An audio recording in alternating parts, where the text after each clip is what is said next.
Valerie. I'm the founder of We're Eden. We're building what will be the world's largest reproductive and fertility health company focused on education and insurance. And we are currently doing a My Fertility Matters campaign where we capture the real life lived experiences of men and women in order to bring it to life, why this is an important area and what would be the workable solutions in this space. So welcome. Thank you very much, Valerie. It's a pleasure having me here. Certainly. So Sylvia, could you tell us a little bit more about what reproductive and fertility health means to you, and if anything that you had experienced that you can share in this area? Well, for me, I've not really had any experience in the sense of, or maybe I couldn't. The only experience I would say I've had in this area has been years back when I was married, because I got married when I was 19. I'm in my 50s now, and at that time I had very young married this man, and we were trying for a child, and after 5 years, family pressure, his family, my family, and they were like, what's going on? So I started doing all different types of things, but before then I had gotten pregnant before, so I knew I could get pregnant. So I was beginning to wonder whether I've done something to myself, or so you were aware how your own body works, but because of this dynamic, the pressure I got a bit concerned about what was going on. So we did a lot of tests. I took a lot of drugs at that time, trying to help myself in getting back to pregnancy, because I was not sure what I'd done to myself. 5 years in marriage, the next thing everybody expects is for you to have had a baby by then. So it just wasn't working, and just 3 months after leaving that relationship, because it got violent due to the same thing, due to the same issue. I'm not ready for a child, and maybe I wasn't trying enough, and I knew I was trying. I even did some flushing, I took all the pills.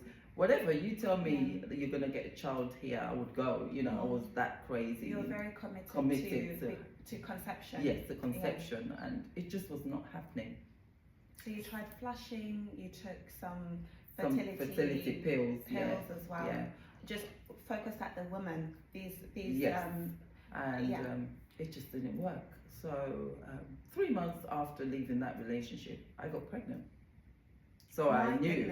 So it was then I was told by one of his friends that he had a problem. Didn't I know? I said, no, I didn't know. But then flashbacks from then, I remembered when we used to go to the doctors. He would tell the doctor, and the doctor would say, can I excuse them?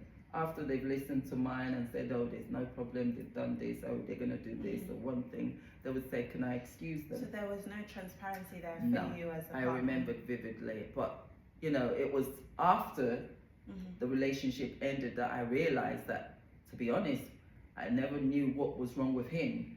It was always me that they were working on at every point in time. I never knew that he had a problem. The doctor being an authority figure and them asking you to do that, and him agreeing with the doctor, you had no advocacy or awareness what else might be at play. So the blame in the dynamic was landed with you, with me, wrongly as the woman. Exactly. So I thought I was the problem. So I was very naive at that time. I never knew that he could also have a problem, that he could have a low sperm count, from what I heard. And I didn't realize that until I had left the relationship. So that was my only encounter. And a lot of stigma around that. You know, in Black and some Asian minority ethnic cultures, the man is the head of the house and women are very deferential. So for women who do not have the access to information, what we call it education at We're Eden, it would not perhaps even dawn to say it could be also on the male side. We should both have transparency in understanding what the options are both ways. Exactly. So that was my own, wouldn't say it was naive, that was what out of submission, that's what it turned out to be for me. But thank God I have lovely kids now. You've since moved on. I've since moved on, and how many kids do you I have now? 3 girls now. Oh, I have lovely. 3 lovely girls, Yeah. and they're grown up. So I thank God for that, and I've Amen. moved on from that. So I really thank God. But that was actual. It was another. It was on another It sounds level. like a horrendous experience. It was not a And nice experience at particularly that time. the mental health effect, the way that the issues with fertility health and the anxiety. secrecy. Yeah. It was horrible. Every month you would want to do your test and wish, you keep praying and praying that, let me see a double line, it's my month this month, you know. It's horrible when a woman is looking for a child. It's not a nice thing. I hear you, and I just think it's really important that examples like yours, particularly from the Black, Asian, minority ethnic cultures, because there are cultural dynamics at play. Sure, it might have been some 30 years ago, but Silva, if I tell you, a lot of these cultural and religious issues can still be at play. It's still playing. It's still at play. It's playing. It's still playing very much. So awareness is such an important thing. When you're aware and these kind of things coming up, it'll make people aware, and where people can hear other people's experiences, it will make them relate to their own issue and see how they can solve it quick, rather than making it wait as long as I did. It's all about the solution, right? Because we want to remove the problems or prevent the problems. And for us at We're Eden, I'm a biochemistry graduate and I've worked in insurance for 13 years. So I have a good understanding of the science behind it, but also having worked in industry and financial services, I know the power of the employer. I know that the employer also seeks to get more productivity out of their employees.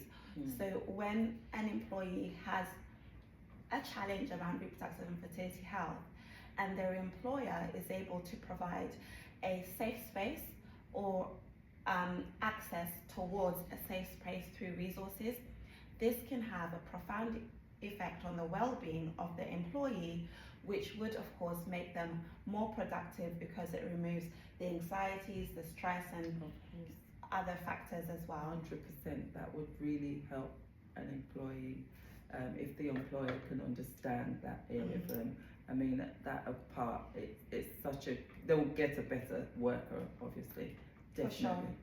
And not only better, but more loyal. More loyal. Which we know more a lot committed. of employers want. More loyal, more committed, just because it's such a big part of life, and many of us, we go to work in order to support our family. Exactly.